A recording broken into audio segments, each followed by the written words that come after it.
Over the past week or so, there has been a lot of discourse regarding the actress who is playing as Juliet in the Shakespeare Romeo and Juliet play, and her name is Francesca.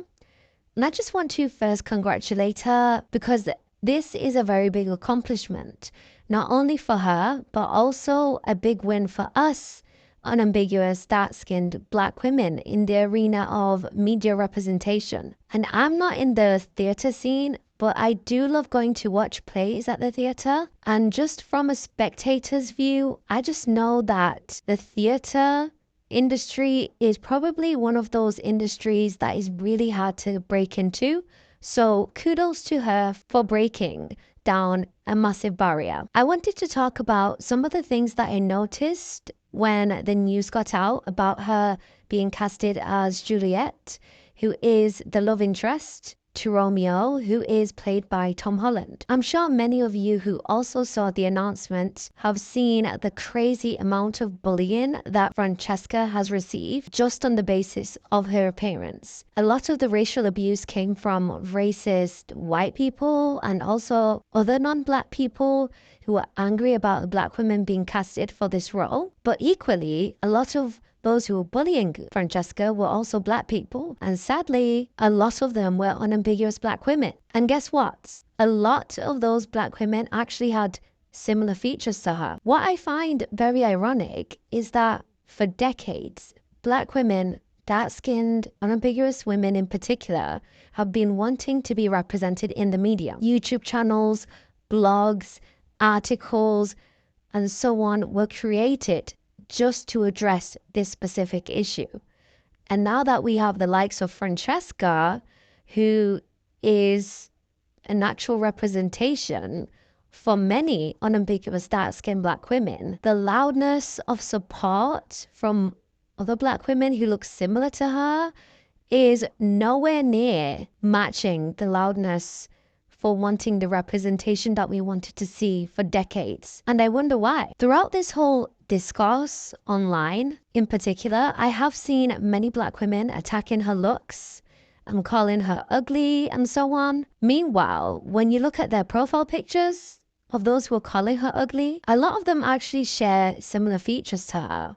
So when I see this happening, I just think to myself, these women are basically calling themselves ugly too. This is a direct reflection of how they view themselves and how they look. There is one thing that I'd like to mention, and one thing that I have noticed about black women, especially in the West, is that they tend to lack self-awareness about their online presence on social media, and how they treat other black women in public plays a huge role of how others, outsiders, will also perceive us as a collective. I'm not saying you need to find Francesca pretty or attractive, because you can very much appreciate somebody's work and talent without having to think that they are attractive or pretty and so on.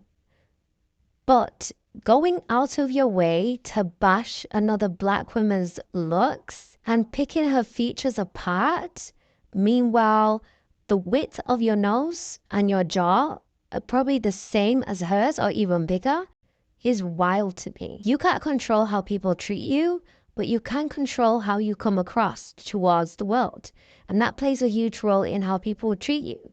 So rule of thumb is, if you disrespect yourself, don't expect people to respect you. And I have read and heard other people saying that the way in which the news was announced and the photos of Francesca in particular that they decided to put out in the forefront were basically done in a way that was trying to set her up to get bullied for her looks and rile black people up to gain momentum and views. And basically, what I think is, especially the people who mentioned her photos, what I'm getting from them is that they're implying that the photos of Francesca were not flattering. And if you go by the narrative that the media industry that isn't controlled by black people would want to paint black people, especially black women, in a negative light, I can definitely see where they're coming from. But in this case, I actually disagree, because regardless of which photos were chosen to promote the play, and whether she was smiling or doing some sort of feminine pose, or if she had more flattering pictures, she would have still received the backlash. Not too long ago, we saw a similar situation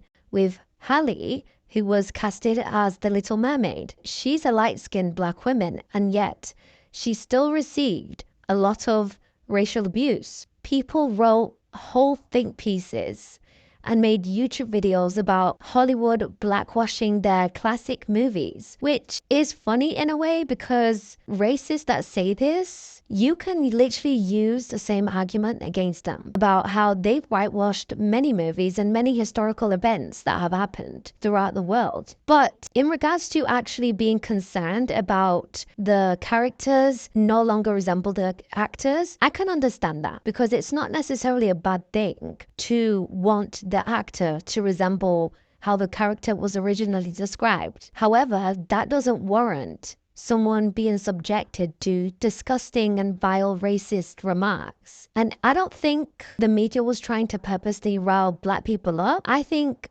black people, especially black women, riled up because this is an instance of when they saw someone at the forefront that actually shares a similar phenotype to them. And some, not all black women, by the way, some realize that they actually don't like seeing it, nor do they want to be represented by someone who shares a similar phenotype to them. They don't find Francesca pretty nor attractive.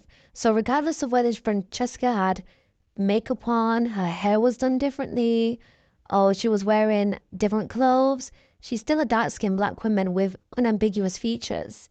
And I think that those features in particular are what some black women were bothered by. I think a lot of unambiguous dark-skinned black women need to be honest with themselves about the representation that they want to see, because what I've noticed is that oftentimes than not on social media, especially pages that showcase black women's beauty, the likes of Jasmine Tokes, Ryan Destiny, and Naomi Campbell are always praised for their beauty and constantly posted across all platforms. And of course, these women are beautiful and they all identify as black, and they also do have significant non-black, non-African admixture, which is the reason why they look more ambiguous. And because of their ambiguity, some of unambiguous black women would rather be represented by them because these women's facial features are what they aspire to have and to look like. And I see this as hypocritical because since the beginning of wanting representation in the media,